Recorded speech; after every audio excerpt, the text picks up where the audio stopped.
So, good afternoon, everyone. Please take a seat. Good afternoon. Thank you. So, my name is Bruno Lete. I'm a senior fellow for the German Marshall Funds of the United States. Let me just first of all welcome you all here in Odesa at the very first edition of the Odesa debate. We at GMF are very proud to partner with the Ministry of Foreign Affairs of Ukraine and with the Boumbourasfoundation to establish this event as a flagship occasion to talk about Ukraine, the Black Sea region, and the Transatlantic partners. We at GMF have a long tradition and a long history of working in Ukraine and the Black Sea region. We do so by supporting civil society through our Black Sea Trust, but we also work on policy issues. We do so simply because we do believe that Ukraine and the Black Sea belong to the Euro-Atlantic family. And the philosophy behind our event is really to confirm that belief. We hope that this event indeed will bring Ukraine, the Black Sea, and the transatlantic partners much closer together. So we do have a slight change of agenda this afternoon, but everyone has received the correct agenda, so please base yourself on this. And without much further ado, I would like to invite Mr. Pantelis Boumbouras, the president of Boumbourasfoundation, to open the conference. So thank you very much.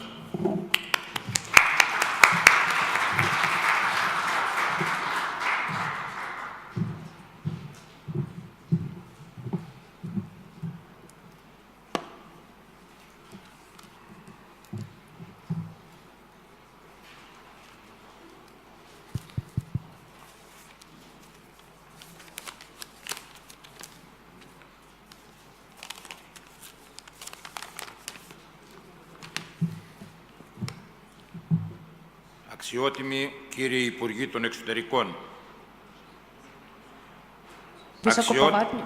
Високоповажні панове міністри закордонних справ, αξιότιμοι αξιωματούχοι της Οδυσσού και του διπλωματικού σώματος, шановне керівництво міста Одеси та області, представники дипломатичного корпусу, αξιότιμοι στρατιωτικοί αξιωματούχοι, κυρίες και κύριοι σύνεδροι, шановні панове військові, шановні делегати, пані та панове.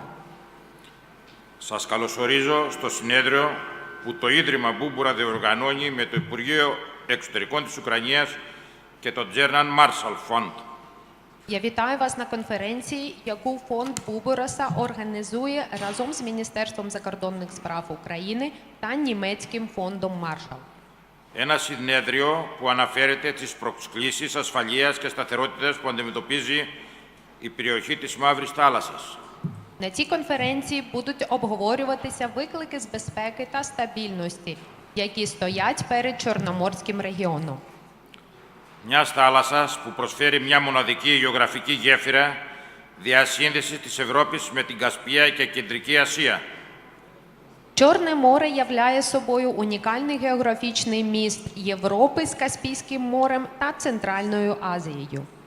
Γι' αυτό και οι προσκλήσεις ασφαλείας και σταθερότητας στην περιοχή αφορούν όχι μόνο την Ουκρανία, αλλά και την Ουάσιγκτον, τις Βρυξέλλες, το Βερολίνο, το Παρίσι και όλο τον κόσμο. Саме тому і виклики з безпеки та стабільності в регіоні торкаються не тільки України, але і країн всього світу, але й Брюсселю, Берліну та Парижу. Τα εγγένεια του Ελληνικού Πάρκου ήταν η αφορμή που ξεκίνησε αυτό το σημαντικό συνέδριο. Відкриття грецького парку стало приводом для цієї важливої конференції. Είχα την τιμή να κάνει τα εγγένεια αυτής της δωρεάς μου ο αξιότιμος Υπουργός Εξωτερικών, κύριος Klimkin. Високоповажний міністр закордонних справ пан Клімкін надав мені честь та відкрив цей мій подарунок місту. Παρουσιάζοντας το όραμα που έχω ως Έλληνας της Οδυσσού να αναδεικνύω εθνικά και διεθνώς την Οδυσσό και την Ουκρανία, μου πρότεινε να συνεργαστούμε σε αυτό το διεθνές φόρουμ, μια λαμπρή ιδέα που πραγματοποιείται σήμερα. Я йому представив своє бачення Одеси греком Бажання підняти Одесу та Україну на національному та міжнародному рівнях. Пан міністр запропонував працювати разом на цьому міжнародному форумі. Блискуча ідея, яка втілилася в життя сьогодні. Με αυτό το συνέδριο, το Ίδρυμα Μπούμπουρα επιθυμεί να τιμήσει την ιστορική παράδοση της Οδεσσού και να προσφέρει στο κοινό ένα βήμα για να συναντήσει, να μιλήσει και να βρει λύσεις για την ειρήνη και την ευημερία στην περιοχή. За допомогою цієї конференції фонд Boumbourasa бажає вшанувати історичну традицію Одеси та запропонувати громаді новий крок, щоб зустрітися, поговорити і знайти рішення для миру та добробуту в регіоні.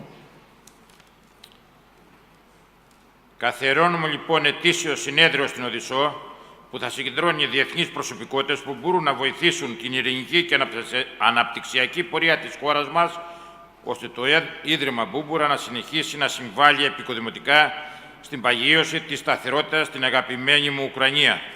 Отже, ми організували щорічну конференцію в Одесі, де присутні міжнародні діячі, які можуть допомогти мирному шляху та розвитку нашої країни.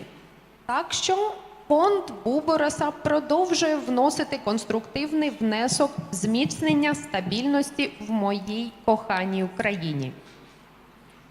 Εγώ θέλω να τονίσω ότι η Ουκρανία δεν είναι πια η χώρα που ήταν πριν από 5 χρόνια.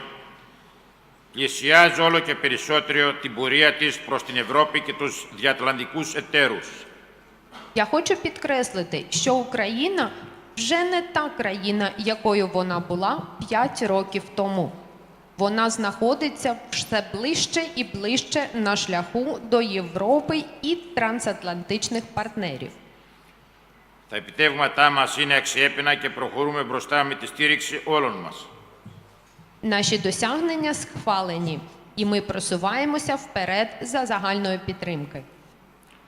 Κλείνοντας, δεν είναι τυχαίο ότι αποφασίσαμε να πραγματοποιήσουμε αυτή τη μεγάλη ετήσια συνάντηση στην Οδυσσό. В заключенні, не випадково ми вирішили здійснити цю велику щорічну зустріч саме в Одесі. Σε όλη την ιστορία αυτή η πόλη ήταν ένα σπίτι για ανθρώπους διαφορετικών εθνικοτήτων, πολιτισμών και θρησκειών, όπου συγκλίνουν και συνδέονται μεταξύ τους. Протягом всієї історії це місто було домівкою для людей різних національностей, культур та релігій, де вони сходяться та поєднуються між собою. Σε αυτό το σημείο σας καλωσορίζω όλους στην Οδυσσό για ένα διήμερο επικοδημητικού διαλόγου και καλώ στο βήμα τον αξιότιμο υπουργό μας, τον κύριο Klimkin. На цій ноті я вітаю вас всіх в Одесі для дводнівного конструктивного діалогу і передаю слово шановному міністру закордонних справ пану Клімкіну.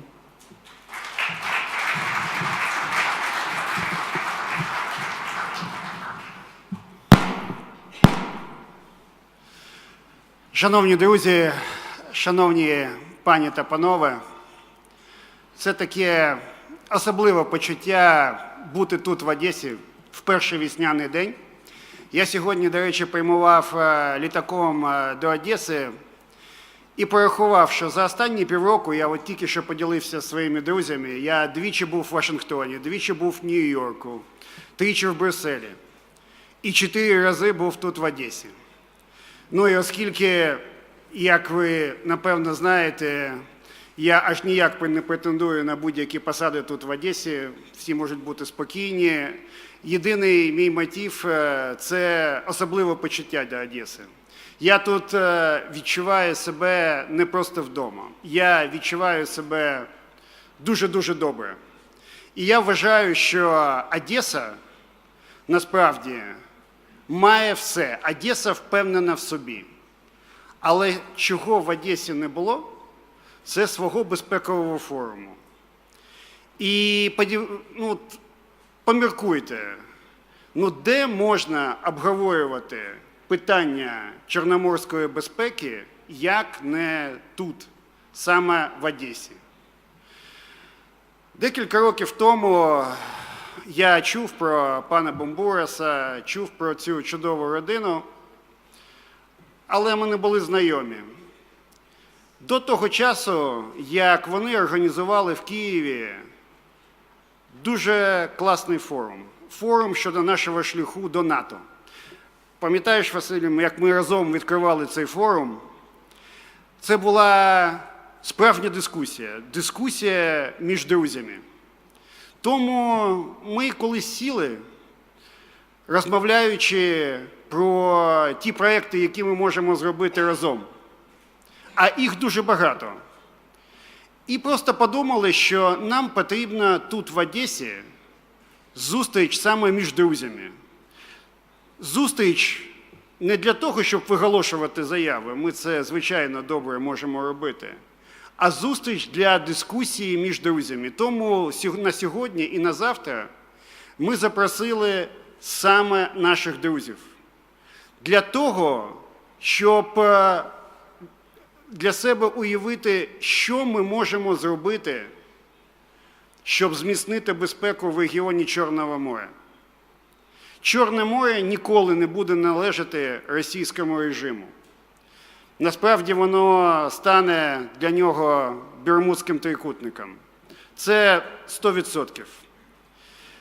Ми прекрасно розуміємо, подивіться, 30 років тому падіння Берлінської стіни, і зараз навколо Чорного моря всі друзі. Є тільки російський режим, який тотально дестабілізує все, що може. Це він робив весь час. Але потім, якраз 5 років тому, вирішив порушити будь-які принципи, не тільки міжнародного права, але і будь-які моральні принципи, і здійснити окупацію Криму. Ми обов'язково повернемо Крим. Це на сьогодні повернення Крима стало частиною нашої ДНК, частиною ДНК українців, частиною ДНК України, частиною ДНК української нації. Ми це обов'язково зробимо. Для цього маємо бути сильними. Сильними безпеково, сильними економічно. Маємо не просто когось наздоганяти, а перестрибнути.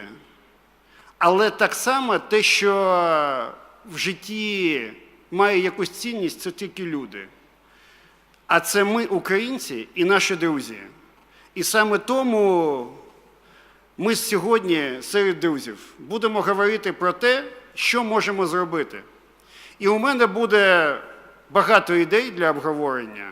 Дивіться, наші грузинські друзі, Молдова – це країни, які мають йти вперед європейським шляхом.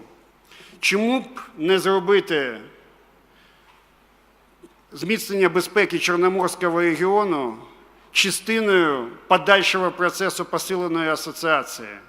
Або ми, і грузинські друзі, ми обов'язково отримаємо членство в НАТО. Але і до цього моменту, і будучи членами НАТО, звичайно, ми маємо співпрацювати в тому, щоб Чорне море було морем безпеки, морем цінностей, морем принципів, щоб тут діяла свобода мореплавства. Слухайте, багато тисяч років тому кожен міг плавати, як хотів. Тепер Росія забороняє нам свободу мореплавства в Керченській протоці, забороняє нам свободу мореплавства в Азовському морі. Вона атакує наші кораблі, захоплює військовополонених. І все, що ми робимо, і все, що ми маємо зробити, насправді є і буде сконцентровано на звільненні наших хлопців, наших військовополонених, як і інших політичних в'язнів, як і інших заручників. Звичайно, нам потрібні наші судна. Ми побудуємо інші, але врешті-решт ці судна – це метал, а люди – це люди. І саме тим ми відрізняємось від Росії. Росії байдуже українці, але й байдуже росіяни. Росії взагалі, російському режиму байдуже люди. А для нас люди – це насправді ми. І тому я дуже вітаю сьогодні представників наших ВМС, ми дуже щільно співпрацюємо. Ми знаємо, що нам потрібно зробити і в сенсі берегової інфраструктури, в сенсі розбудови наших ВМС. Маємо зробити так, щоб ми були кращі за російські. Це може звучати як якась патетика, щось таке амбітне, але я вірю, що так буде. Вірю, що ми це зробимо разом з нашими друзями. І те, що зараз відбувається, от декілька днів тому ми стояли разом на палубі американського есмінця. Я впевнений, що так само колись будемо стояти на палубі українського есмінця, і не тільки в Одесі, а й в Севастополі. От саме до цього маємо прагнути. І так само маємо відбити економічний зашморг Росії. У мене є старовинний друг, це дуже відомий, знаний німецький професор історії. Він вважає, що старовинна легенда, коли греки напали на Трою, була викликана тим, що вони хотіли контролювати потоки зерна звідси, з Чорноморського регіону. Мені особисто хотілося вірити, що прекрасна Єлена теж зіграла якусь роль, але економіка є економіка. Тому те, що маємо зробити, маємо захистити. Маємо захистити український бізнес, українців, українські порти. Маємо захистити свободу мореплавства. І тому для нас дуже важлива позиція всіх наших друзів. Свобода мореплавства за принципами міжнародного права. Тільки це є основою для того, щоб іти вперед. І те, що відбувається і буде відбуватися тут, в Чорному морі, це насправді буде відлунням більш глобального бачення морської безпеки. І ми маємо досягнути безпеки саме тут, в Чорному морі, в Азовському морі і в Керченській протоці, за допомогою того, що станемо по-справжньому сильними, що зможемо працювати далі. Але в цьому нам обов'язково допоможуть наші друзі. Тому сьогоднішня і завтрашня зустріч – це дружня дискусія. Я свідомо і під час наступної дискусії обмежусь декількома ідеями, щоб дати можливість сказати нашим друзям, і я знаю, що підготовлені дуже цікаві пропозиції. Вони про це вам скажуть, причому і безпековий вимір, і юридичний вимір, і економічний. І наостанок. Насправді, існує тільки комплексна відповідь Росії. Неможливо знайти її тільки в одній сфері, тільки в мілітарній, тільки в гібридній. Ми тепер знаємо, що це за термін. Тільки в економічній або протидії інформаційній війни. Ми маємо це зробити разом. Ми знаємо, як це зробити. Ми робимо це. Маємо робити ще краще, оскільки можемо. Друзі, я ще раз дуже радий вас вітати. Це дійсно дуже добре, що в перші весняні дні ми змогли зібратися тут. Пан Боумбурас сказав, що у нас є такий підступний, в хорошому сенсі, план зробити наші дискусії щорічними. Тобто збиратися на початку весни, тут в Одесі, і говорити про безпеку великого Чорноморського регіону. Дійсно, де, як не в Одесі. Тому ще раз вітаю, запрошую до дискусії. Ставте всім, хто бере участь в наших дискусіях, складні і підступні запитання, нелегкі, якось сумно відповідати. І бажаю всім нам хорошого форуму. Спробуємо дійсно, щоб це була така унікальна можливість, унікальний майданчик для нашої дискусії. Дуже дякую. І ще раз, пан Боумбурас, дякую за сприяння, за дружнє сприяння і за те, що хтось може бути таким самим патріотом України, може навіть більшим, хоча я, напевно, сказав забагато, як і патріотам Греції. Дуже дякую вам всім.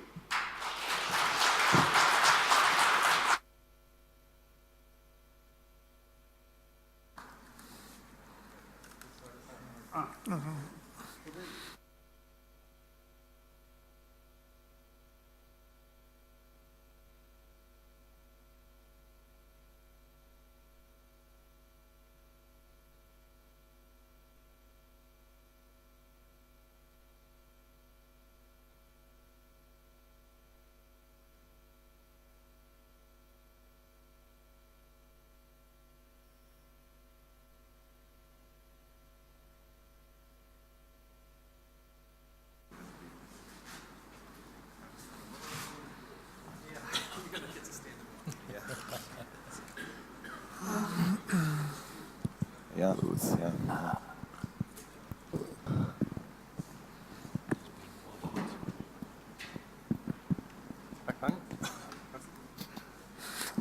I think the host will be sitting there.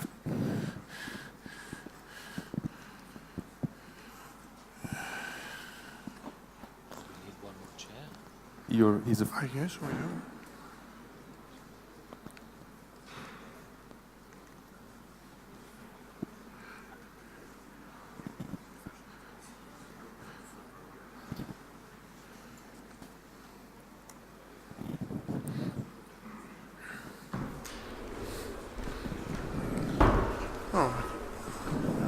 Хорошо. We need another chair. Okay?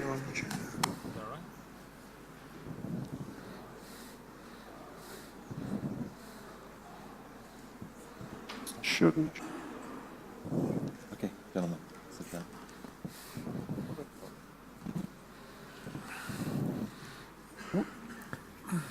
No, he wants to.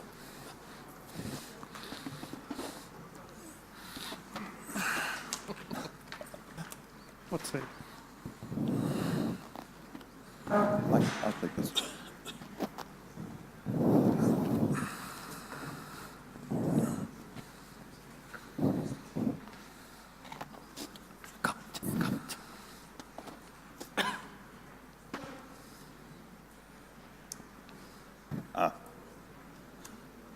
Even better. Even nicer. Even the nicer one.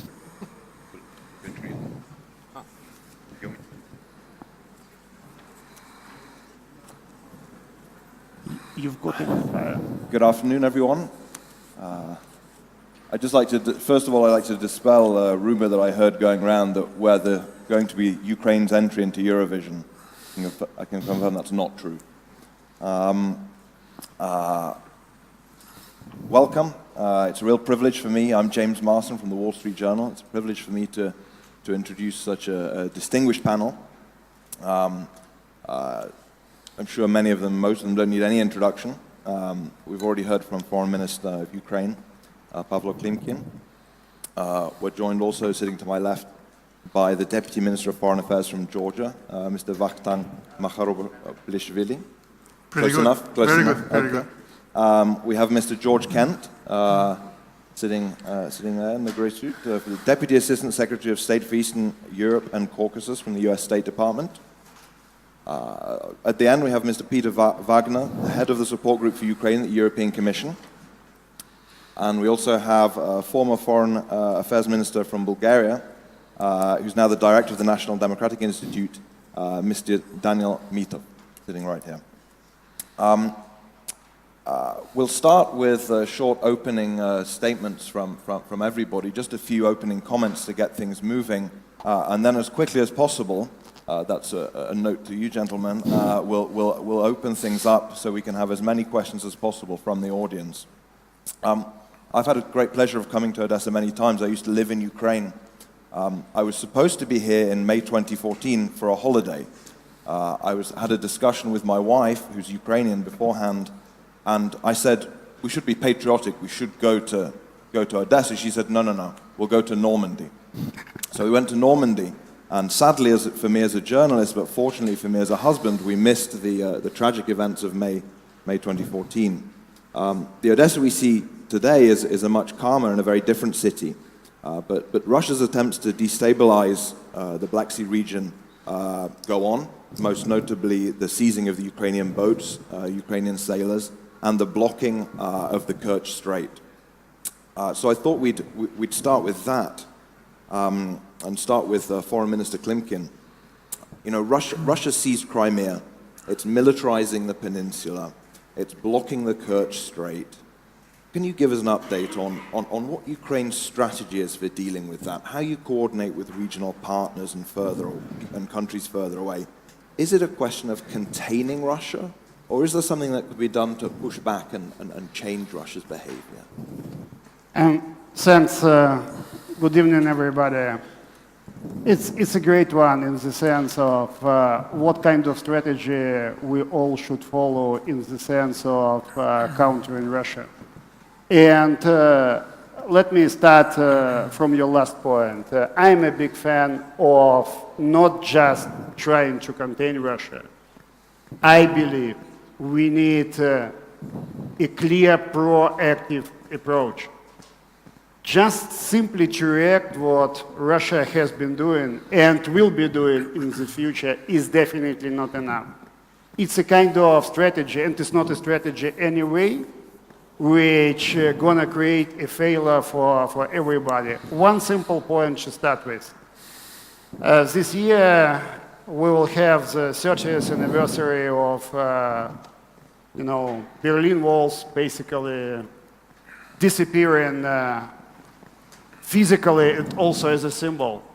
Just recall how the Black Sea looked like 30 years ago. It was just about Turkey as NATO member and everyone else belonging to the Soviet bloc. Now it's completely different. It's just Russia.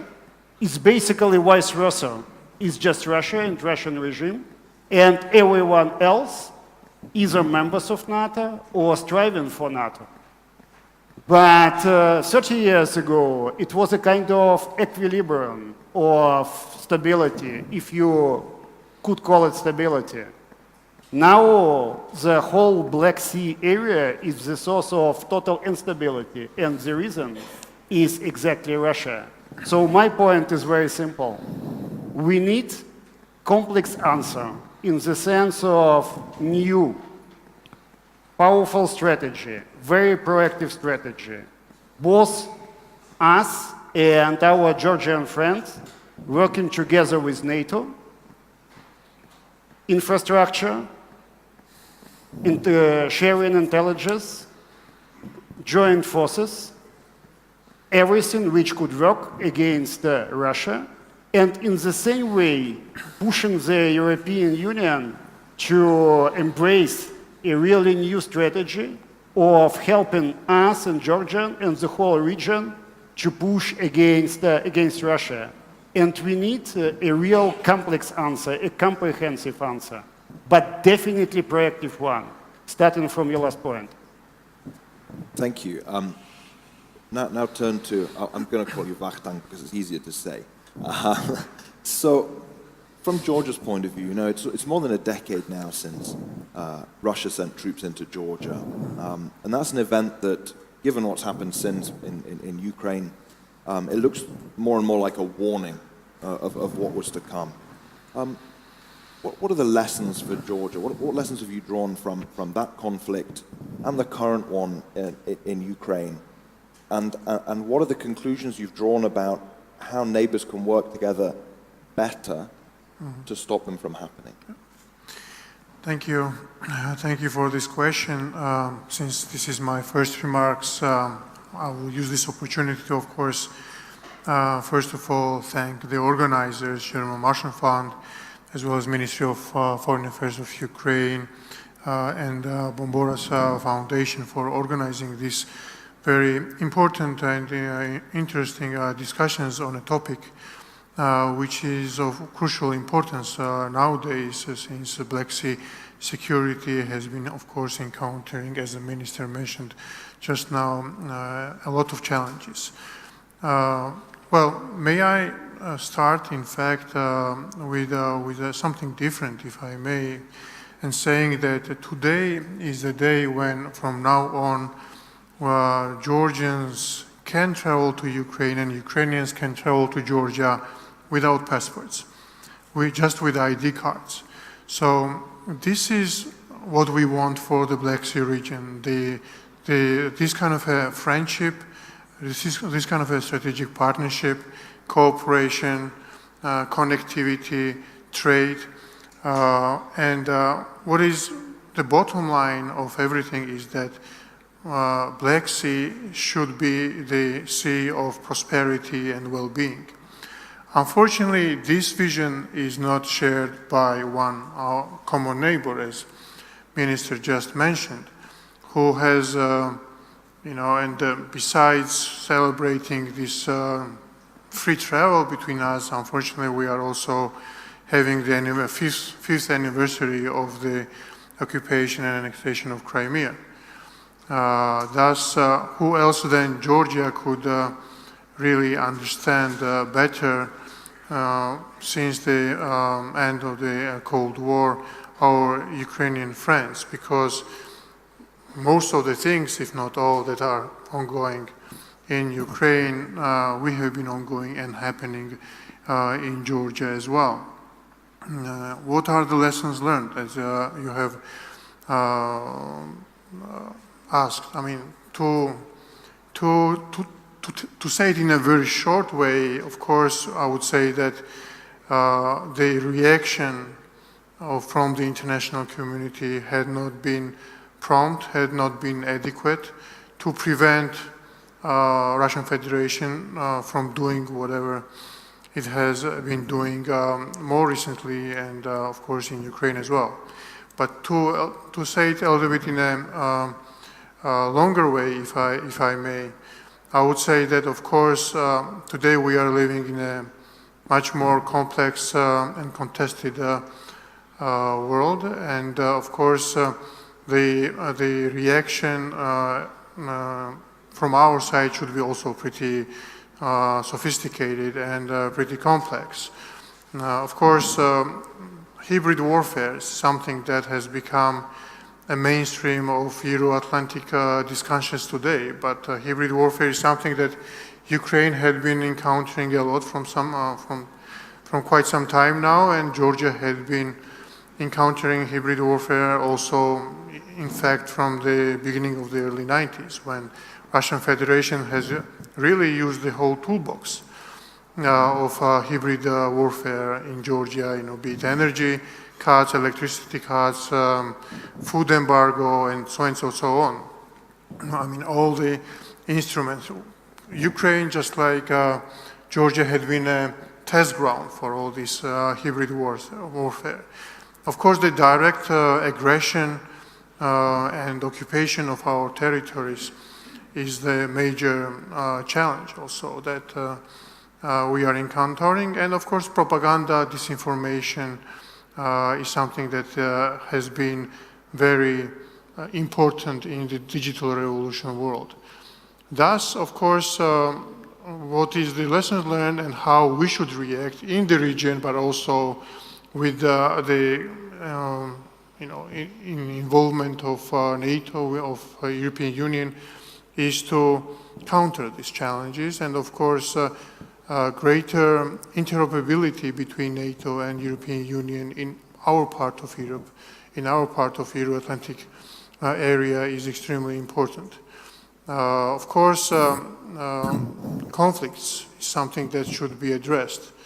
And the fact that there had not been enough reaction to what has happened in Georgia, I think is something that has reflected later on in Ukraine and could reflect also elsewhere. Therefore, greater involvement and engagement of international community, of European Union, of NATO, of our partners like United States in a peaceful resolution of the conflicts is something that is crucial, because without security and stability in the Black Sea region, in our part of Europe, there could be no illusion that there will be security and stability in a greater European area, in the Euro-Atlantic area.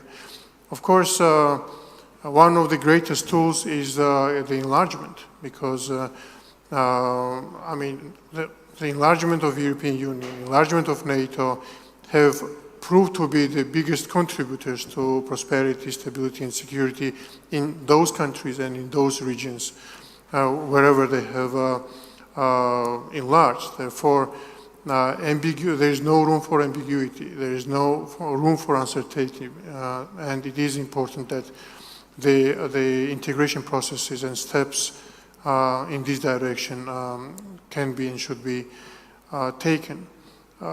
Greater communication, strategic communication with each other, but also with the EU and with NATO is something that is crucial, because the communication of truth is something that we should be countering to all that propaganda and disinformation.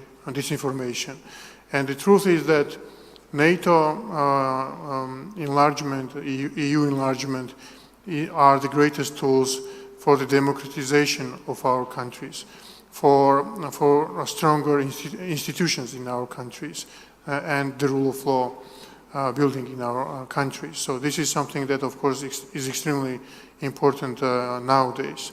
That's my a little bit longer reply to your questions and what we should be doing in terms of regional strategies is that has, political, has economic and military components. And the economic component, as Minister has also mentioned, is more trade, more energy routes are important, because we need Black Sea to be very active in this direction, and Georgia had been always supporting all the energy initiatives, energy projects, or transport routes which provide diversity and ultimate routes to Europe and Euro-Atlantic community outside Russian Federation. So all of these components are, of course, part of the solution. Great, thank you. Your words have made me think of a more difficult question for our next participant, George Kent, than I was originally going to ask. Heard two things there. Enlargement, faster and stronger international reaction when Russia violates, makes some military actions. At a time when many people say the US is perhaps turning inward, putting America first, is there a risk that questions like this fall on deaf ears in Washington? If I can do as Vakhtang did at first say thank you for inviting me here, us here, both the Foreign Ministry and also to Mr. Boumbouras. And if I can just say one connection between where my parents grew up, Ithaca. Ithaca is the mythical town where Odysseus came from. And I think this theme of coming home, whether it's coming back to Odessa, Pavlo has been here 4 times this year. This is the first time I've been in Odessa for 12 years. Odysseus was away from Ithaca for 20 years.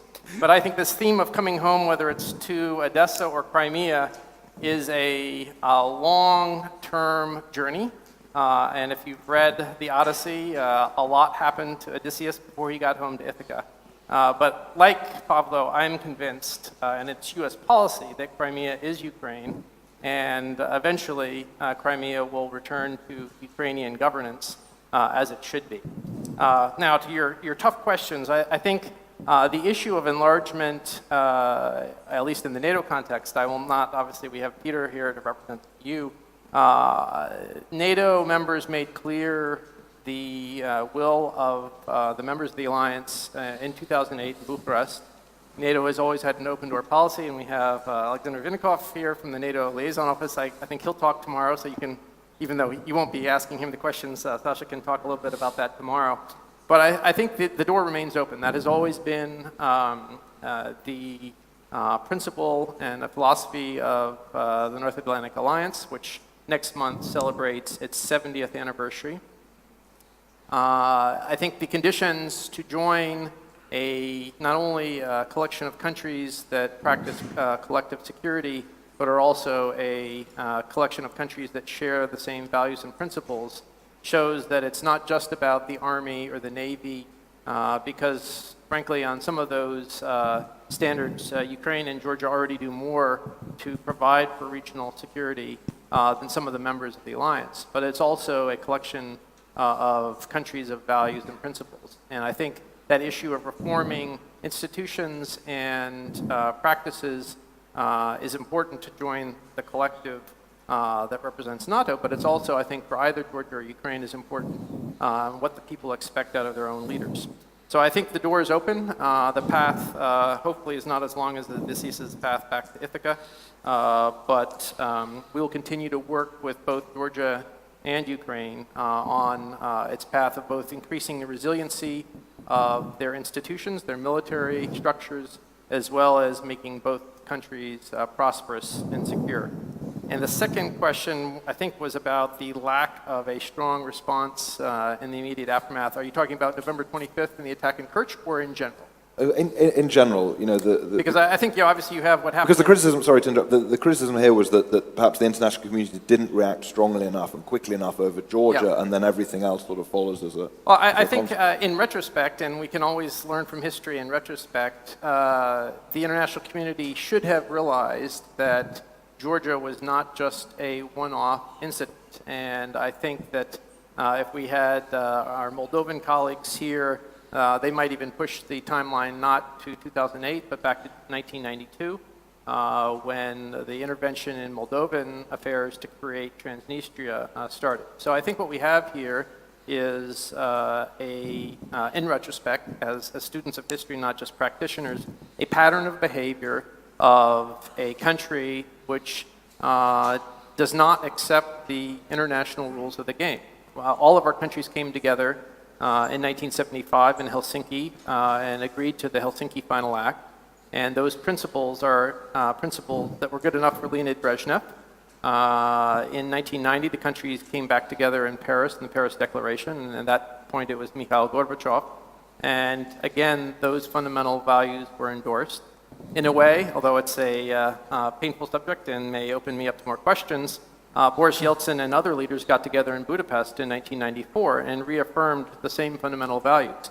And so what was acceptable in terms of the rules of the game to Brezhnev, Gorbachev, and Yeltsin was not acceptable to Putin.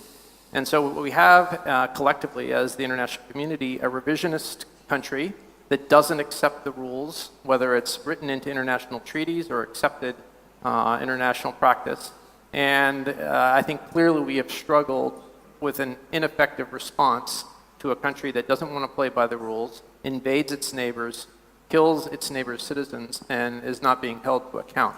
So I think that's part of what we're going to be debating. How can we more effectively respond? I think there are steps that we can take, including strengthening sanctions regimes. That would be the punitive stick side of the approach. And then increasing the resiliency and effectiveness of countries, whether it's Georgia, Ukraine, Moldova, and then the collective response so that trade and energy flows can flourish, as Vakhtang said, whether it's the deep port of Anaklia, which has a great potential for transforming the commerce across the Black Sea, the Southern Gas Corridor that Georgia and Azerbaijan have worked with. That's on the economic side. And then on the security side, I think there's much more we can do together in consultation with our Turkish allies, Romanian allies and partners as well, so that all the countries which share a commitment to the same rules can work together more effectively. That includes in maritime domain awareness. That will be probably a greater network of coastal radars. That includes capacity to patrol the waters of the Black Sea. And the U.S. has granted some island-class cutters to Georgia and now Ukraine. And eventually we may get to the point about maritime lethal assistance. But I think there is much more that we can do both on the energy side and economic side to make the countries of the Black Sea region cooperating, as well as on the security side. Thank you. On the point about the economy, I think it's a good time to bring in Peter Wagner from the European Commission. I know that you were recently in Mariupol. Maybe you can update us on how the European Commission sees, what the possibilities are to help from a European perspective. Thanks a lot, but I also still need a few remarks at the beginning. Firstly, we're definitively not up for the Eurovision Song Contest because the time of pure boy groups was over in the mid-90s. Secondly, thank you very much to the organizers for the challenge to represent the European Union in this. A challenge because expectations are often high when we're sitting somewhere. And you go right to an important point where we are very active. But here as well, I think I first have to make the point, you can't be in this region without talking really regionally. We have in the EU the global strategy, and we have this nice sentence in it, which is, in a world caught between global pressures and local pushback, regional dynamics come to the fore. And I think this is where it is happening. The region, the Azov Sea at the moment is where the things are happening, where you see it. So I'd like to use that as an example. And Pavlo and others know, whenever it comes annexation Crimea, we stand firm. Whenever it comes to the Russian aggression in the east, we stand firm.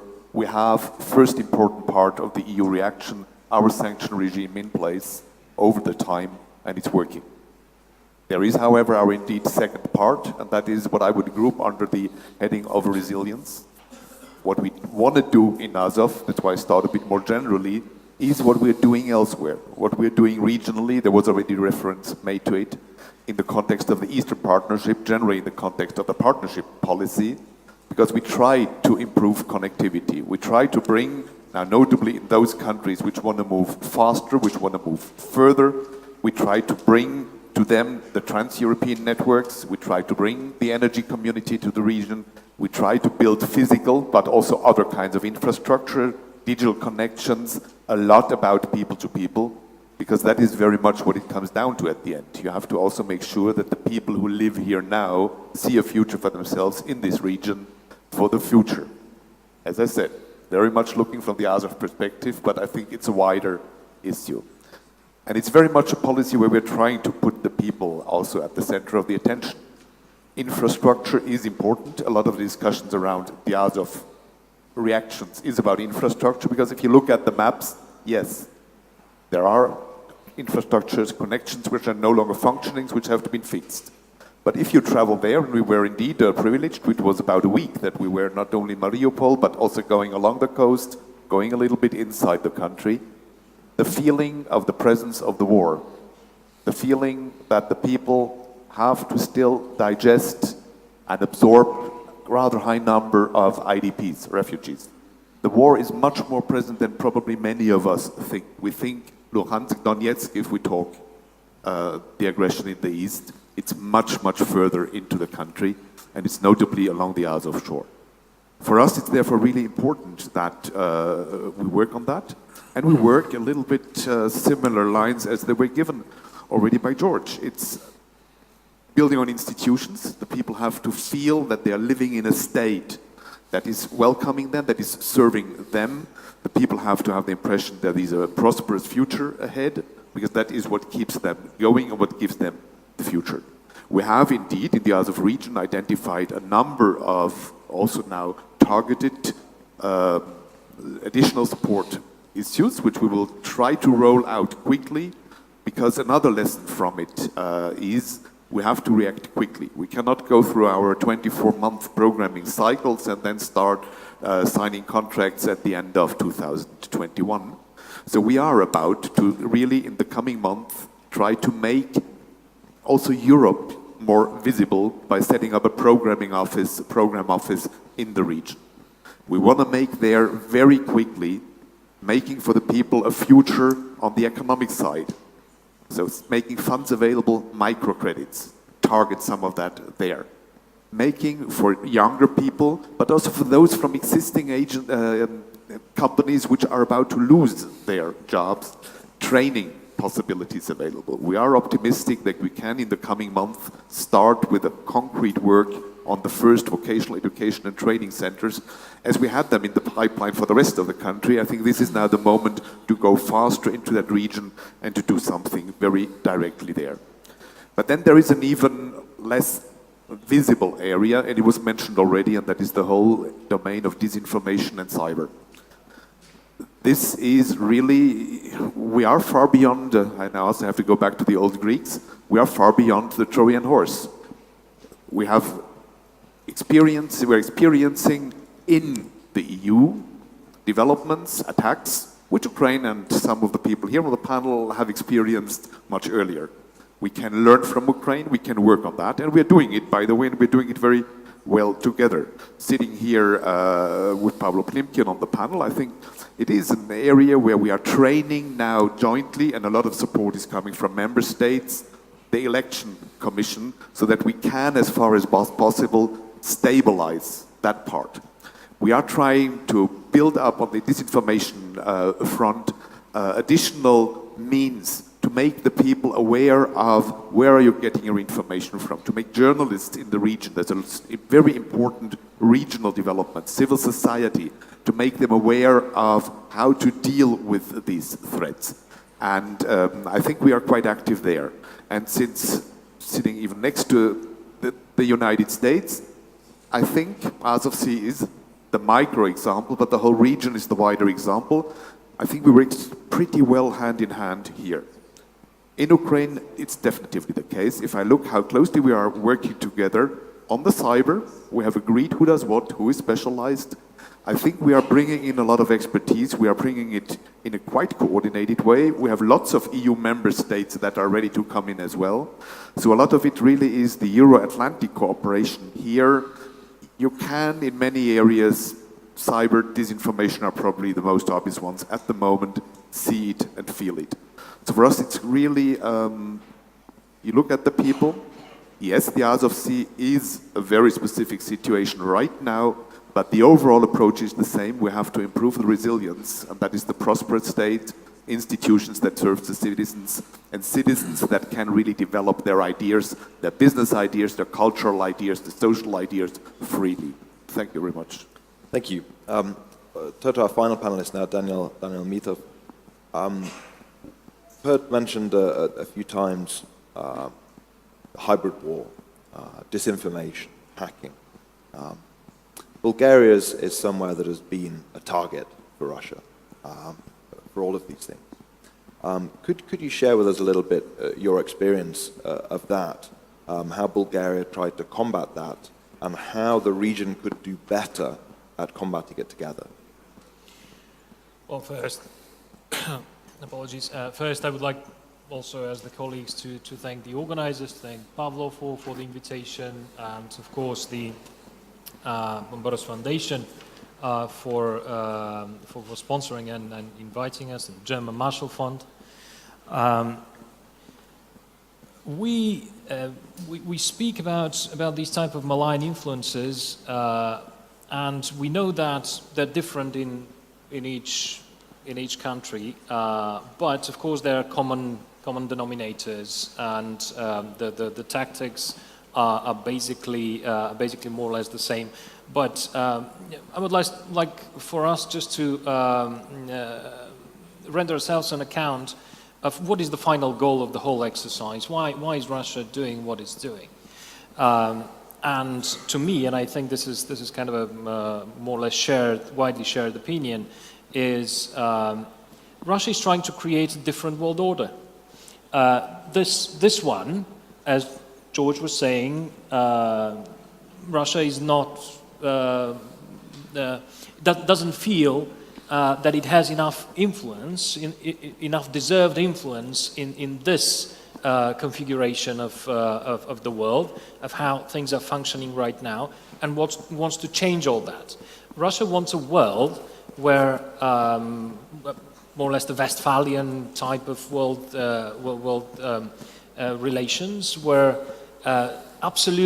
where the sovereignty, national sovereignty, stays on top of the value system in the international affairs, and everything else, freedom of speech, human rights, separation of powers, checks and balances, and everything else goes under the carpet, not mentioned, not taken into account when it comes to international relations. So that's first, and they're doing everything in order to achieve that, including playing the scenario of a stronghold under siege. So that's how Russia portrays itself inside for the domestic public, and of course tries to project that outside. Bulgaria has the whole bouquet of hybrid beauties which Russia can offer. We can of course start with the classic disinformation, which was just mentioned, and the classic idea that in order to destroy a democracy, you need to enhance and further the cleavages within a democratic society. So whatever it is, in Bulgaria, it is usually related to sentiments towards Russia, being how to put this, a part of our liberation in 1878 during the Russian-Turkish War, liberation from the Ottoman Empire, of course exaggerating heavily the role and the purpose with which this war was waged at the time, and putting on the other side Turkey, and creating, of course, through proxies the image of Turkey, maintaining the image of Turkey as the country or the power that has occupied Bulgarian lands for a very long time. So basically that's a cleavage that has been in our society for decades, especially during the communist regime, when Turkey was the NATO enemy. So what the Russian propaganda or disinformation efforts rather do, they feed both sides. They feed the ones who defend the Russian role in the liberation war, and at the same time the ones who somehow defend the historical narrative that nothing was as it was described during the communist times.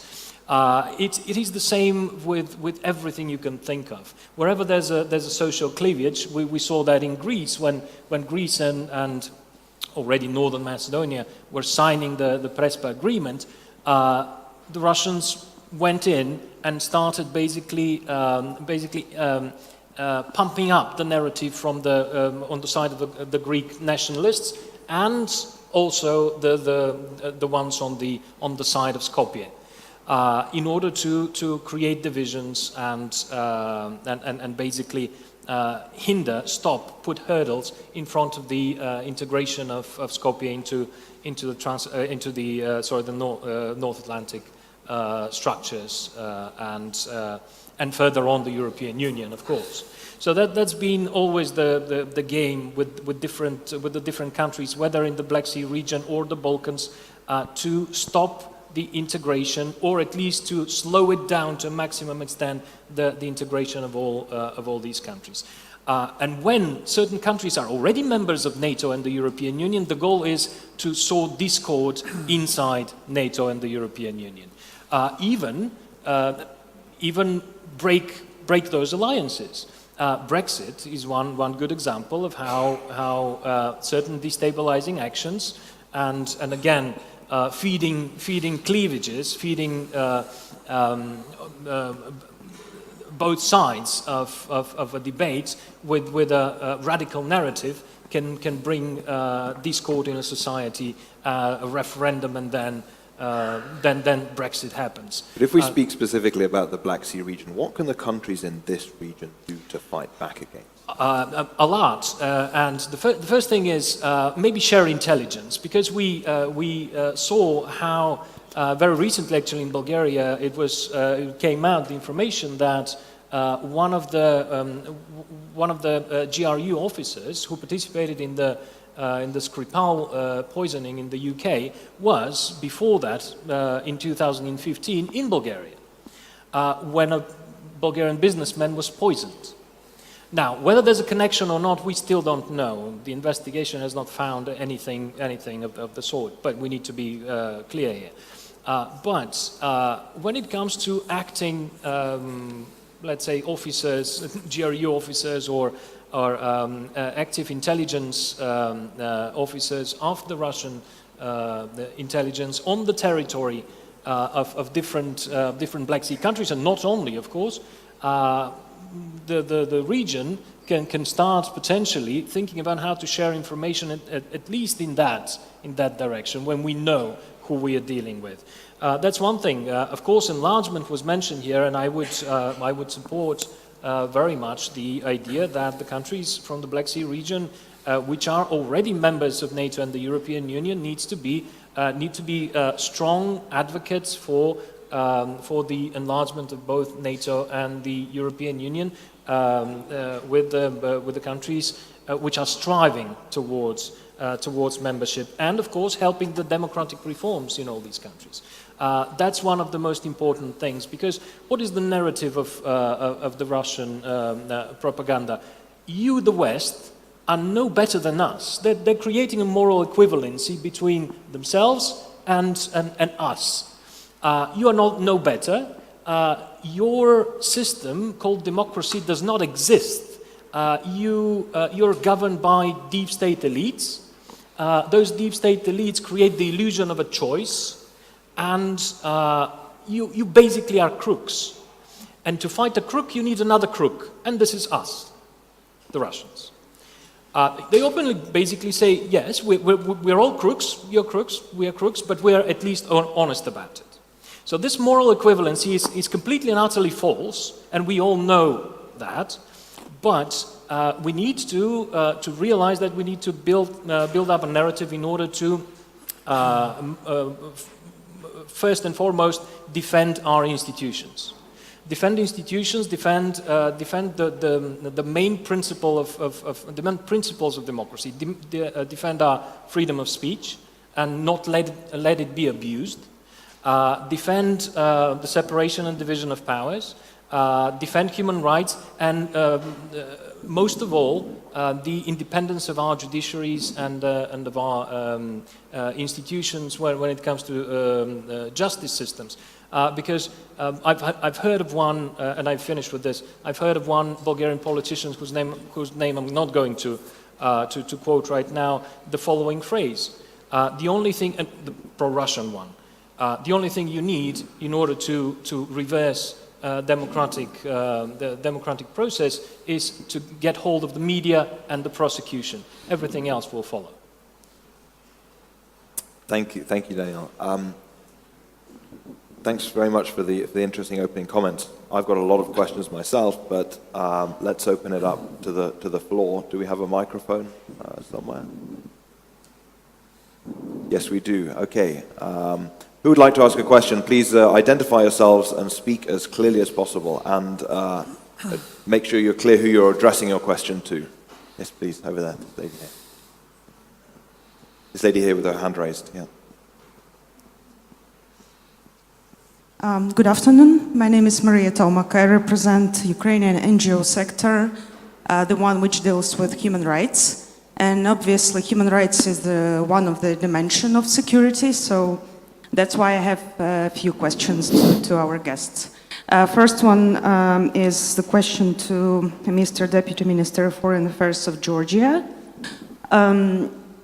You have a very interesting experience of negotiating processes with Russian Federation after the Russian-Georgian War 2008.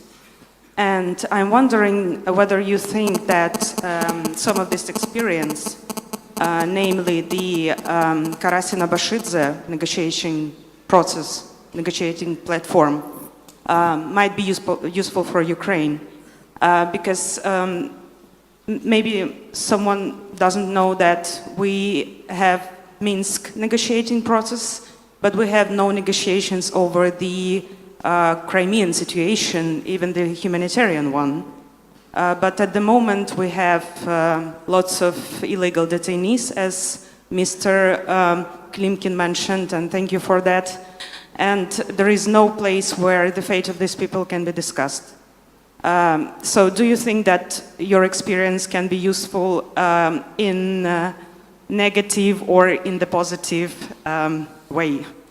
And my second question is to Mr. Peter Wagner. Again, we understand that sanctions, personal sanctions, is one of the ways to respond to human rights violations, gross human rights violations. And my question to you is related to so-called EU Global Human Rights Act, the idea which is discussed now in EU, whether you think it could be adopted in the nearest time, and what are the obstacles, because we as human rights NGOs are supporting this idea very much. But as far as I know, some of the countries like Hungary does not support this idea. Thank you so much. Thank you. Vakhtang. Yeah. Shall we reply? Thank you very much for the question, because, yeah, I mean, obviously, from the Georgian perspective, we have pledged ourselves to the non-use of force, to the peaceful resolution of the conflict. Therefore, the formats that are there are important to kind of facilitate this process. And as a lady who asked the question mentioned, we have a couple of formats. And first and foremost is Geneva International discussions, where we sit with Russian Federation, but we are also having and sitting the organizations like European Union, OSCE, UN, and United States being part of the discussions. And this is the major format. This is the main format where we discuss security and political related topics, as well as humanitarian issues. And I have to unfortunately say that despite the fact that we have had 10 years now, last year in 2018, of having the Geneva International discussions, we have not had major progress in the discussions. That's why, frankly speaking, it is extremely important that we have greater political support from major players, like I have mentioned right now, to assert positive pressure on the Russian Federation to come out from the comfort zone. Because today, Russia is in a way in the comfort zone, because they do participate in this format, but at the same time there are no deliverables. So it is extremely important that the participants and parties to these discussions bring some assertiveness and some positive pressure on the other side. And if that happens, we're confident that Russia will have to deliver at some point. Lady mentioned another format, which is called Karasina-Bashidze format, which is an informal format, which was in fact kind of initiated by the Georgian side alongside other unilateral initiatives that we took when it comes to Russian Federation. And this format has brought some results because, I mean, probably many of you know that Georgia doesn't have diplomatic relationships with Russian Federation. Thus, basically, there was zero interaction with them. Thus, this format gave an opportunity to somehow take some steps on what is called soft power related topics, which is trade, which is education, cultural exchanges, tourism, people-to-people contacts. And I have to say that in this format, I mean, some positive things had been happening. But at the same time, of course, I have to also mention that this positivity, unfortunately, had never had been reflected or translated in another format, which is a formal one and which deals with the security and more hard power related topics. So obviously it is not up to me to make a judgment when it comes whether this kind of a format could benefit Ukraine or not. Obviously it's up to the Ukraine side to look at some of the benefits that this informal format brought to Georgia and make its own decisions. But again, at the same time, I must say that despite some of the benefits that this format brought to us, unfortunately, it had not inspired Russia to deliver on major topics like non-use of force, international security arrangements, or IDP and refugee return. Maybe I could bring in Foreign Minister Klimkin on that. You know, maybe you have some thoughts about the experience. Look, I would love to have any informal format on Crimea with the Russians. Of course, it would be great to start discussing Crimea comprehensively, but as you can imagine, the Russians somehow are not in favor of this option. But now what we have in Crimea is a total fundamental clampdown on human rights.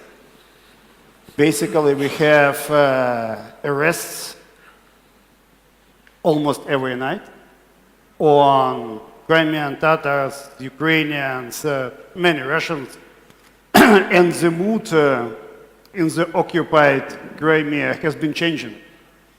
Now even people who were, careful in 2014 now started changing their minds because the Russians getting on a wider scale people from Russia, especially from Northern Caucasus, from Volga to Crimea. Their clear idea is to squeeze out of the occupied Crimea pretty much everything, everyone who is opposing occupation. Now, if you see, either it's Crimean level or local level, pretty much no one who comes for Crimea in charge. The Crimeans are totally deprived of any real influence on the ground. So anything, Abashidze and Karasin, it was focused not on something which the Russians believe it's a part of Russian territory. And here Russia keep pretending it's now Russia. So any sort of formal, whether formal or informal, would mean for Russia that they start talking about the future of Crimea. So I personally believe that we will come to this moment, not just because of international pressure and sanctions, but because I very much hope in Moscow the people start understanding what is going on really on the ground in Crimea. And it's a lot going on in the sense of people perception. And now Crimea becoming a kind of military base with up to 40,000 militaries placed there. It will be even more. We have reasons to believe that they prepared infrastructure for nuclear weapons. The same back in the time of the USSR.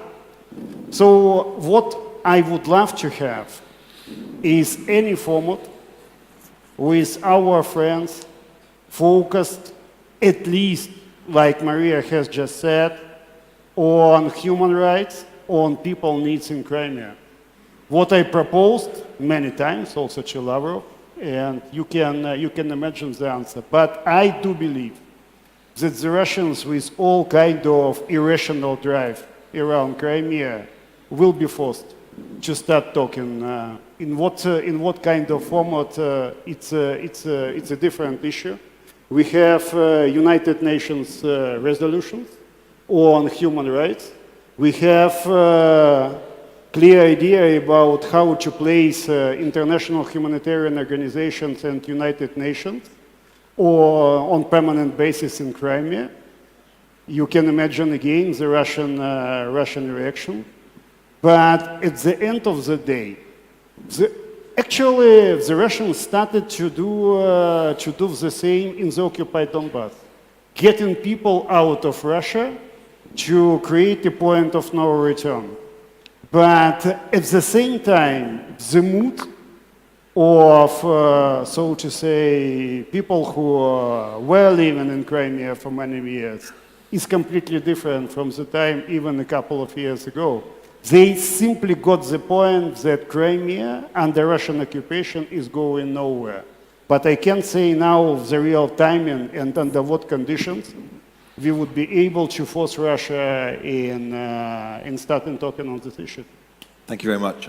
Peter, the second part of the question was significantly shorter, because you know that we never speculate about how much time it will take until in the EU we arrive at being united in diversity.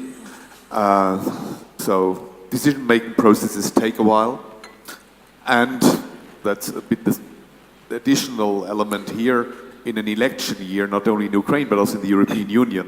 In this one, it will take even longer. Thank you. Another question. The gentleman over there with his hand raised. Thank you. My name is Madalinskas. I'm a political analyst from Lithuania, former member of parliament, and currently working as international expert with NGO Ukrainian Donbas Gate, which is registered in Mariupol. Following Mr. Wagner's presentation, probably we could come also to another region, which is very close to Black Sea, Azov Sea region. Because here probably the situation is even more tense than the Black Sea region today. So I very much welcome Mr. Wagner for your initiative to come with the EU experts to this region and to really look what could be done in the social, economical, and infrastructure in order this region would be developed as such together with Ukraine, which is very much important one. But now the spring is coming, and the spring is very good time, but for the sea, that means the ice coming out of the sea. And my question is really, do Ukraine, United States, EU, have a response? What will happen again if Russia will begin to stop again ships going to Ukrainian seaports? Do, again, we have answer? What would happen if Ukraine would decide to send a military ship to the Ukrainian seaports, which it have to have a right according to the agreement 2005, and Russia would call it a provocation. And the question is very serious because we all understand we're now coming to the anniversary, very sad anniversary of the Crimea annexation. But I would say what is going on in the Azov Sea, it's look like Azov Sea annexation. And then if to see that Russia is going like step by step, like a chain reaction, what would happen if next day Moscow would say, look, what are those military ships are doing all around Odesa? Maybe it's a problem for our drilling gas and oil in the sea shelf in annexed Crimea region. To my understanding, it's really needed to have an answer to those questions. And Azov Sea, it's now the crucial point for this to stop this kind of cycle reaction. Thank you. Okay, thank you. Who'd like to respond on that? Maybe George? I think this is one of the key questions that none of us here is going to have a good answer. Going back to what you described last year, I think there are two parts. One was the blocking of the ships in and out of the Sea of Azov, and then the use of the so-called Boyko towers that they then took over and moved in the direction of Snake Island, and then using that as an excuse to block off essentially de facto blockade of parts of the Odesa ports in August of 2018, collectively, we don't yet have a good response. I think we started pushing the Russians, but then, of course, they say, oh, there's no problem, we let the ships through.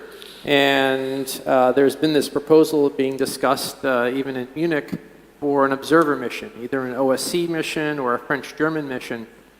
But I think we could all guess, even if there was an agreed mission, what the Russians say, okay, you can come once. Well, for one day, of course, the Kerch Strait will be open, they'll clear the backlog on the Sea of Azov, and then when the observers leave, the next informal blockade will start.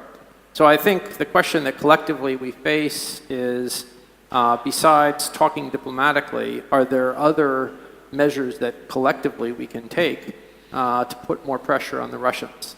And so I think there have been discussions and propositions, not yet agreed, but for instance, on commercial shipping.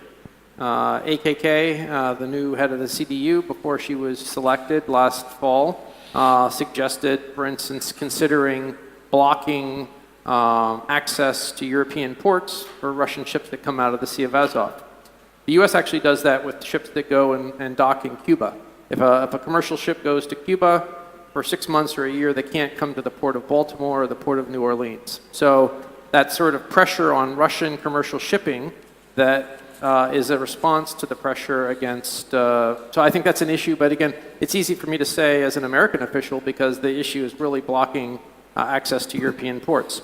Another issue I think that people have started discussing is should we try to deny berthing to the Russian military ships? This was something that was looked at when the Russian Navy started going into Syria. Again, in practical terms, the countries that have given berthing privileges to the Russian military navy, not the commercial ships, is Cyprus, Spain, and Portugal. 80% of that is in Cyprus. So I think that's something that could put pressure on the Russian Navy in an asymmetric fashion based on what is happening in the Sea of Azov. But again, it's in some ways it's easy for me as an American to suggest something that some other country has to do. Whether there's the will to do so, I think, is another question.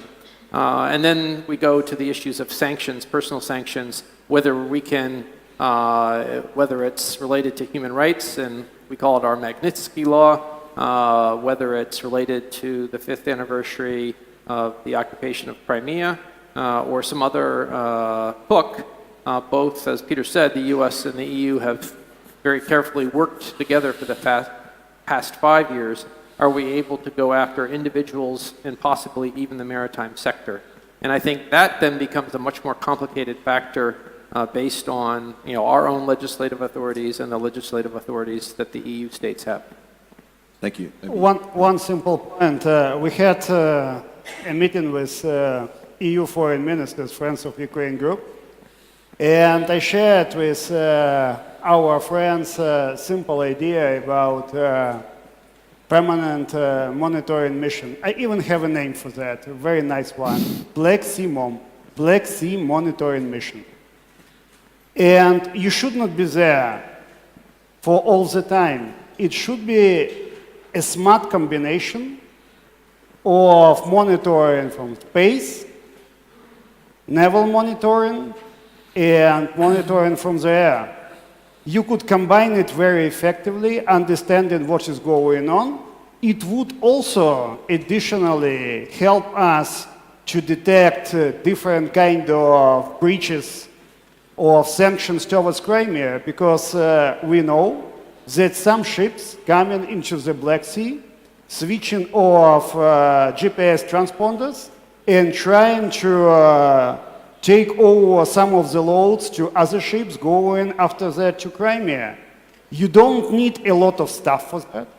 You need just technical capability and political will to start working on that. Let's push for this idea. It should be permanent.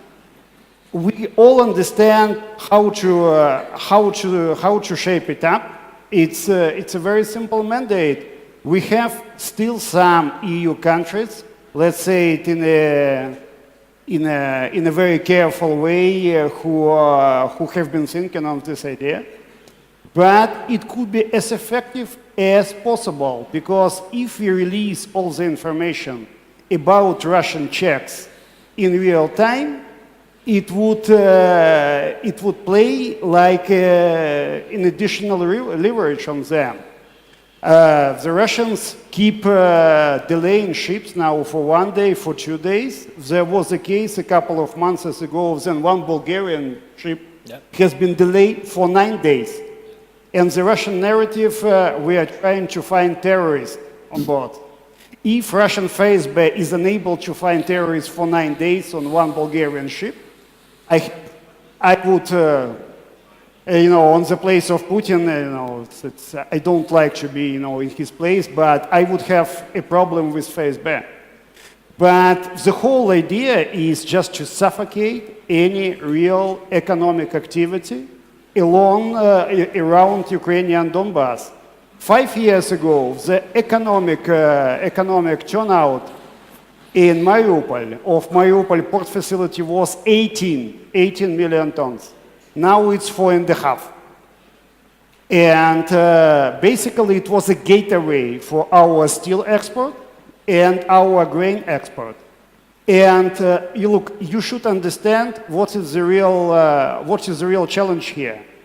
Of course, we can reshuffle all these supply chains to railway. It's basically possible. It's more expensive, it's difficult, but one day of delay in the ship costs more than $100,000. It's definitely difficult, but if it's reshuffled, it's very difficult to get back. So fundamentally, it would constitute an immense challenge for all kinds of activities on Ukrainian Donbass, not just Mariupol, not just Berdyansk. It's important to understand. But the whole Ukrainian Donbass and the whole Ukrainian South, it's actually why we've been working with our EU friends, not just on Mariupol, not just on Berdyansk, but the whole Ukrainian Donbass on supporting it, infrastructure, human capital. And basically, I would like to extend it to the whole Ukrainian South. It should be the ambition. It's not going, in 1 day from today to tomorrow, but we should be up to it. Thank you. May I have one point? Because please. I've been briefed by a few pollsters recently, and since I'm not only into the question who wants to be president, I'm looking into long-term trends. I got an interesting answer because I said, look in the East. There is very low support for NATO, for EU membership. In some areas, less than 30% on NATO membership, which is relatively low compared with the rest of the country. And then my counterpart told me yes, but it was 3% 5 years ago. So on certain things, you have to build up resilience and increase the price for Russia to get what they want. That is the issue, together with, indeed, the complete economic revival of the region under other terms. That is an important issue. But you also have to increase the price for getting what they want. Thank you. Got time for a couple more questions. Gentleman there with glass hand raised. Thank you. Alexander Tsvetko, I'm professor of Kyiv University. And first of all, strongly support the idea of this forum, the concept of transatlantic assistance and partnership. With my students, we quite often also analyzing those situation in Ukraine, aggression, and we consider that this is a direct consequences of Putin's concept would be traced from the previous just Russian and Soviet Union concepts, Primakov in particular, just to be like new global force acting in the multipolar just war. With this tension, what could be practical steps to counterdoing to such approach? I think that business sphere would be one of those very important topics for consideration. And in particular, for example, those new challenges like introducing natural gas, those LNG gas terminal in Poland and connections to Klimkin, Croatia. Could it be, and my question is to the representative of the United States and the European Commission, could it be possible to think about just prolonging those lines where these terminals probably appeared in the Black Sea? And it could be a great support for independence. And a question to the ministers, business climate. This is very poor figures of the direct foreign investments in our countries. Are there any discussions on the governmental levels how to improve this situation? How to introduce more possibilities for developing business cooperations in between our countries and in the region and wider Black region? Thank you. Thank you. Maybe George, we can start with you. Yeah, Peter, you want to go first this time? Let me start on the energy side, where there is a general policy on the EU side, indeed, to work on making the EU less dependent on external sources. And here it's also where Ukraine has a lot to contribute to the overall exercise. If energy efficiency in the country was at the level of the lowest EU member state, they could actually export energy. And that is why we, together with many of our Ukrainian partners across the country, and with quite significant financial resources, just the last 2 years more than 100 million euro, invest into energy efficiency. Because our commission always say the cheapest energy is the one that you don't use. And that is really also a significant contribution, and where notably in Ukraine, but also in some of the other countries in the region, you can, with relatively modest efforts, get enormous gains. I will pick up on that and note that it is probably, we don't have a Turkish representative here, but it is probably unrealistic to expect LNG coming into the Black Sea and Odesa because the Turks won't let it through the Bosphorus. But following on what Peter says about energy efficiency, what Ukraine can do in itself is do a much better job of domestic exploration and production. And this week there was a good step of what are known as production sharing agreements, opening it up really for the first time to bidding by legitimate foreign investors who could bring foreign technology and increase domestic production. There's no reason why Ukraine has to import energy. If it has better efficiency and better market conditions, it can produce more gas than it needs. And that helps, again, increase the independence of Ukraine. I think for unleashing the economic potential of Ukraine, there are some steps that could be done that have been discussed for years. An open land market would help many producers in Ukraine, perhaps not those that control land already, but I think that would unlock incredible value for the entire agribusiness sector and make a very successful sector even more so. I think there are privatization issues. You've got the Odesa portside plant here. I know we started serious discussions over 3 years ago in supporting privatization. And coming up with a privatization plan that is designed for success rather than perhaps for failure would be one way, again, of unlocking value. And so I think there are many things that Ukraine could do to improve the investment climate. Ultimately, though, I think the number one issue for foreign investors is a more reliable judicial system and a court system. And that's the same whether you are a foreign investor or a Ukrainian citizen.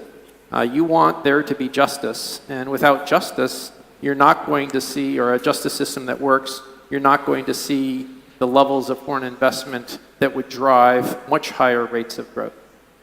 Daniel. Just to add up to what George was saying, exactly, judiciary, when it comes to business climate, judiciary is probably the first condition. well-functioning independent judiciary which can act quickly. That's one thing, but also the question of corruption. Russia has weaponized corruption for years, especially in Central and Eastern Europe. In Western Europe, of course, they're trying, they have certain successes, but the institutions there are, let's say, they have enough tradition in order to somehow react quickly and efficiently. But when it comes to new democracies, new in terms of post-1989, that's a problem. And I usually give this very simple example. If German business wants to move in Bulgaria, for example, first thing they do is find a law firm in order for the law firm to help guide them through the judiciary system, through the legal hurdles. And when Russian business wants to operate in Bulgaria, they come with a suitcase, because that's how it functions there. That's how they do business. And one of the biggest realizations in international relations is that countries export what they have and how they function. It is, to a great extent, it was a mistake to think that through free market and inclusion of Russia, for example, or even China into the global market, somehow the free market will become a vehicle for democratic values. The people will start seeing benefit in those values and will start pushing the autocrats out and demanding more freedom and more checks and balances and so on and so forth. What we did through this inclusion of autocratic regimes into the global market, global free market, was basically to empower to a great extent the autocrats and give them more instruments in order to tighten the grip around the throats of their own population and start hitting back at us, because they have a lot of resources right now to do that. So we need to think of changing to a great extent the relationship between the let's say the club of democracies, if I may use this a little bit arrogant term, and those who want to belong to a different club, to a different world, which we can call anti-democracy international even. I mean, the Kremlin recently is organizing, substituting the Communist International with anti-democracy international, basically. Take a look at the world map. Start counting the countries which are governed by crooks, kleptocrats, cannibals, whatever, and you will necessarily see that they're friends of the Kremlin and very often sponsored by the Kremlin. Another thing I wanted to add up here is we all know that the Russians are sponsoring extremist parties in all the democracies. Well, let's take a look at the vehicles they use in order to realize that funding and start basically sanctioning those banks and limiting their possibilities to operate financially. If we really believe in transparency, then we need to apply it way more vigorously. Thank you. We'll come to Vakhtang, and then we'll finish with Foreign Minister. Keep it short. We've got a couple of minutes for each of you. Yeah. Just to maybe reflect also to what was mentioned by the gentleman, because I think it's a very important point. I think everybody here agrees that if we speak about the regional strategy, economy and business environment and promoting and facilitating business context is should be part of the plan and is part of the plan. Because, and I think things are really happening in that direction, and I mean, having an EU representative here, I must mention that both Georgia and Ukraine have association agreements with EU, and DCFTAs, Deep and Comprehensive Free Trade Agreements, are part of that agreement, which means that we are in the process, and the EU is very instrumental in helping us in terms of changing our legislations and kind of improving the business environments in our countries, as well as, of course, facilitating businesses with these free trade agreements being in place. But of course, the potential is great, and we should be doing also more in this direction. A gentleman also mentioned energy and energy routes, of course, and it has been also mentioned earlier by George, I think, that this is something that is extremely important to promote as well. And all these routes like Southern Gas Corridor or Trans-Caspian International Transport Route or Baku-Tbilisi-Kars Railroad or etc., Agri project is something that should be very much supported and promoted. And I think we have been very vocal with our Ukrainian friends, also with the European Union, now more recently, to support and promote ferry connections between Georgia, Ukrainian, and Black Sea ports of EU member states like Bulgaria and Romania. And this is very important because we end up what we have started with, our discussions that connectivity, Black Sea becoming a sea of prosperity and these connections of ferries on trade is something that would definitely do its part of the job when it comes to bringing stability and security in the region. But if this is, of course, the final remarks that we are given to, I would just add two words that this interoperability, greater engagement in our part of Europe, and of course, which also includes EU's and NATO's greater participation in democratization of process of our countries. This is not going to be only, of course, the success of Georgia, or it's not going to be only the success of Ukraine. We are strong believers that this is going to be a success for the whole Europe and the whole Euro-Atlantic community. Thus, it is important that we acknowledge that, and it is important that we act fast and engage in all these areas that we have discussed today as quickly as possible. Thanks very much. Pavlo, if you want to say a final word, make it quick though, because otherwise you'll miss your own press conference. Yeah, look, this Monday we had an incredible show of transatlantic solidarity. All of us. But what does it mean practically? Political pressure on Russia? Of course. Sanctions? Of course. Permanent monitoring? Definitely. But we have a number of great innovative ideas we also have to follow. Sharing of information, sharing of intelligence, joint patrols, joint infrastructure. It's all doable now. And it will be effective because you can talk to Russia only from the point of strength. It's my experience of many years how we can play it out in a really effective way. In the same time, European Union, we have Georgia, we have us, we have also Moldova. What we have in our association agreements is already a way forward. But we need to step it up in the sense of advanced association partnership.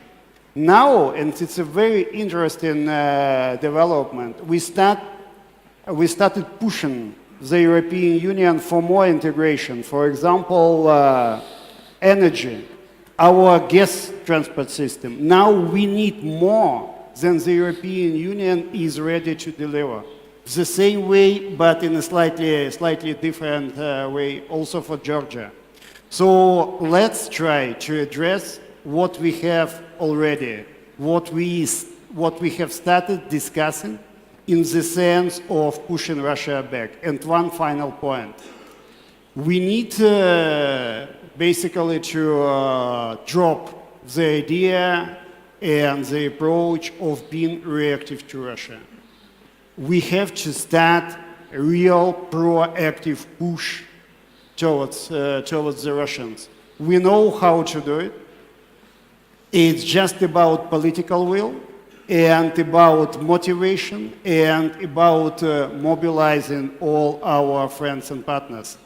And in the wider Black Sea area, it should be in the interest of all of us. Because again, 30 years ago, the whole situation in the Black Sea was completely different. Now we were able to reverse it. It's just Russia who is on the other part of reality. And we should be able to push the Russians back. Thank you. Thanks very much to all the panelists for such a broad and thought-provoking discussion, which I'm sure we'll be able to continue over dinner and tomorrow.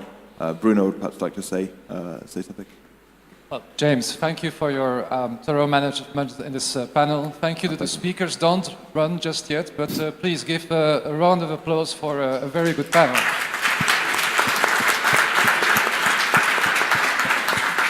And there will be time for more discussion tomorrow. Perhaps a few house announcements before you all leave. We invite the press to stay for a little bit in the room, but to our guests who have confirmed for the gala dinner, I had to tell you that we invite you to gather in the hotel lobby, and we will leave there at 6:30 maximum. So again, for those guests that confirmed for the gala dinner, meet us in the lobby. We're leaving around 6:30. Thank you very much.